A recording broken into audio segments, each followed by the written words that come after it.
do you believe that people are ever fully recovered, or is it a recovery for, their life? That I feel that I don't know if I'm ever going to get to a point where I feel that I'm recovered, but that I have to sort of, you know, I like to say, as I evolve, my recovery has to evolve with me. And I'm curious, as a professional, is that something that, where do you stand on that? Is it something that you feel people can, just be recovered from whatever, their diagnosis was, or is it something they're just going to have to find a way to accept, live with, and manage?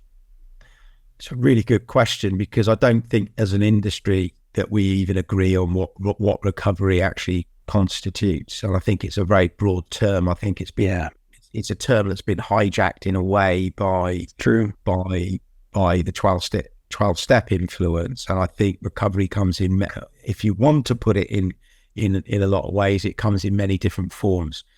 I think the big part here is, how does the person want to look at it? If someone is happy to identify for the rest of their lives as an addict or an alcoholic, and that they're working their recovery, I think that's absolutely fine.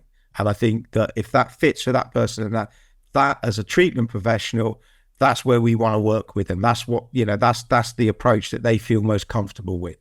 For other people, they don't want to identify like that. So if I'm trying to tell them that, no, you're an alcoholic or an addict for the rest of your life, and that you're never, you're always going to be in recovery, you're never going to be recovered. Mm-hmm. And they're saying, well, I'm not fucking doing that. And you see where the problem is. So I really think that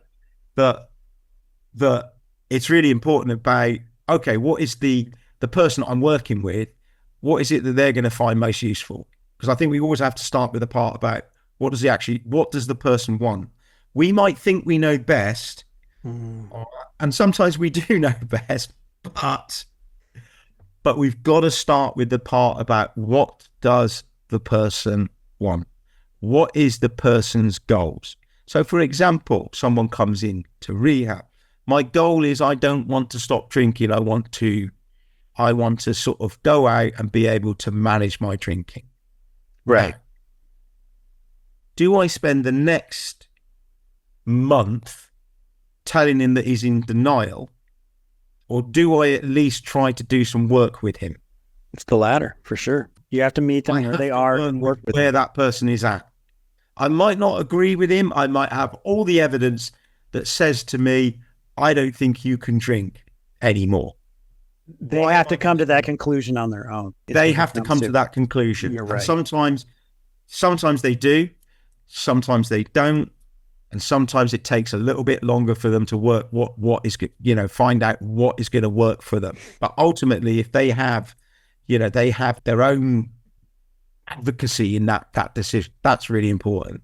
I think it's a really tough one, because I think for far too long, as treatment providers over the years, we've tried to shoehorn people into a certain way of doing stuff. And we've told people that if you don't do it this way, you're going to die, you're going to end up in jail, you're going to end up in an institution. And that doesn't really send out a message of hope, does it? No, I laugh because, I know people. I'm active in the 12-step program, and it's become my baseline. I work, I do stuff outside of that, but I use it as a baseline for me for me, I have something that I know that if it gets really hard for me, I have this thing, this system, this program, whatever, that I can fall back on and know that I'm not going to sink below that level. But I also know that I cannot live my life just maintaining at this. And I feel and find, honestly, in my own conversation and experience, that this is it. You maintain this, or you're going to fucking die. I don't subscribe to that. And that turns people off. That scares people away. And I think it entirely defeats the purpose of what the original message was supposed to be, is that, hey, we figured something out that's going to work. And if you want to try it out, come try it out. And that's the basis, right?